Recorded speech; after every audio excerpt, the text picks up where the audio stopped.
Hello students, hope आपको ये video पसंद आ रही होंगी और आपको ड्रामा एंड आर्ट वाली फ़ाइल बनाने में कोई प्रॉब्लम नहीं आ रही होगी। इसी के कंटिन्यूएशन में आज हम करने वाले हैं range of art activities in drama या नाटक में होने वाली कलात्मक गतिविधियाँ। हमने नाटक के प्रकार देखे, नाटक का मीनिंग देख लिया। अब हम देखेंगे कि नाटक या ड्रामा करते समय कौन कौन सी आर्ट एक्टिविटीज़ उसमें इन्वॉल्व होती हैं।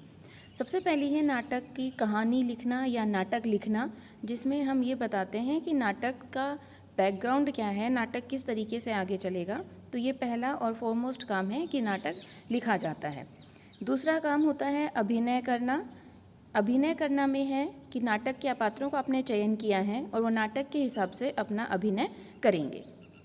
किसी भी नाटक को सक्सेसफुल बनाने के लिए जितना नाटक की कहानी ज़रूरी है उतना ही अभिनय करना भी उसमें ज़रूरी है, क्योंकि अभिनयकर्ता होते हैं, अभिनेता होते हैं, वो अपने कला द्वारा, अपने नाटक द्वारा, अपने अभिनय द्वारा नाटक में जान डाल देते हैं। जैसे हम रामायण देखते हैं तो जो पुरानी रामायण है उसके जो राम सीता हैं उन्होंने हमारे मन पे इतना प्रभाव डाला कि हम उन्हें असली राम सीता की तरह ही मानते हैं। तो रामायण को सक्सेसफुल बनाने में जहाँ रामायण कहानी का इम्पॉर्टेंस है, वहीं अभिनय करना भी, अभिनेता का भी बहुत ज़्यादा योगदान होता है। तो दूसरी गतिविधि जो ड्रामा या नाटक में होती है वो है अभिनय करना। तीसरी और चौथी है संगीत और नृत्य। तो नाटक को एंटरटेनमेंट बनाने के लिए, उसको मज़ेदार बनाने के लिए संगीत और नृत्य का भी अपना महत्व होता है।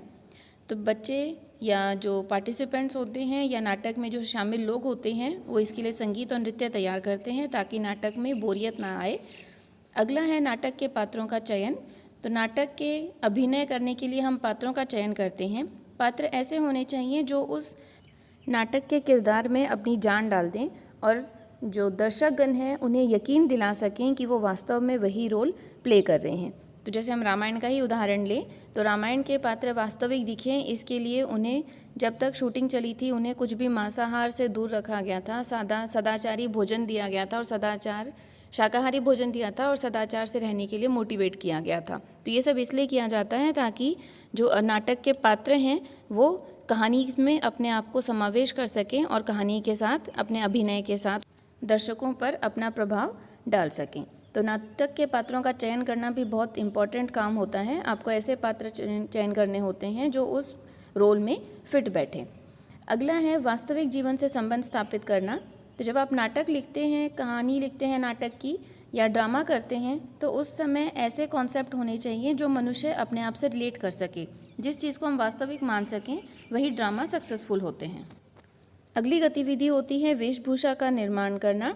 वेशभूषा निर्माण में कौन से पात्र किस तरह की वेशभूषा पहनेंगे, कौन से वातावरण में, कौन से बैकग्राउंड में उनकी शूटिंग की जाएगी, ऐसा कैसे, किस तरीके से हम उन पात्रों को, अपने नाटक को रूप दें जो वास्तविक लगे, असली लगे, बनावटी ना लगे।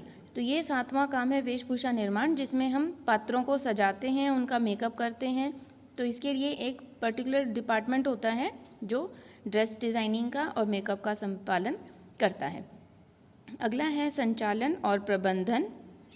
तो जब आप पूरा नाटक तैयार कर लेते हो या नाटक लिख लेते हो, उसके बाद नाटक को लिखने से लेकर उसको प्रेजेंट करने तक जो भी काम ज़रूरी होते हैं वो सभी संचालन और प्रबंधन और पैसे के सही उपयोग में शामिल होते हैं। क्योंकि सिर्फ नाटक लिखने से ही उसका उद्देश्य पूरा नहीं होगा, उसमें आपको अच्छे कलाकार चुनने होते हैं, उन्हें अच्छे तरीके से प्रेजेंट करना होता है, पैसे का ध्यान रखना पड़ता है और उसे जन जन तक पहुँचाने के लिए आपको सही प्रबंधन करने पड़ते हैं।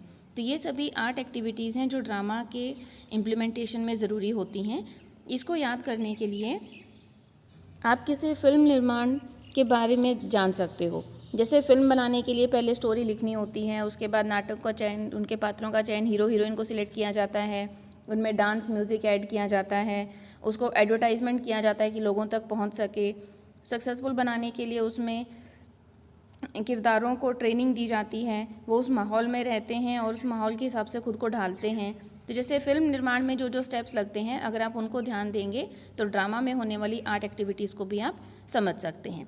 किसी फिल्म के लास्ट में जो प्रोड्यूसर्स, मैनेजर्स, इन सब का नाम आता है, उनकी लिस्ट आप देखिए, आपको सारी एक्टिविटीज़ पता चल जाएंगी। उसमें आता है costume designer, music director, financial management. तो ये सारी चीज़ें वो एक्टिविटीज़ हैं जो ड्रामा में इन्वॉल्व होती हैं।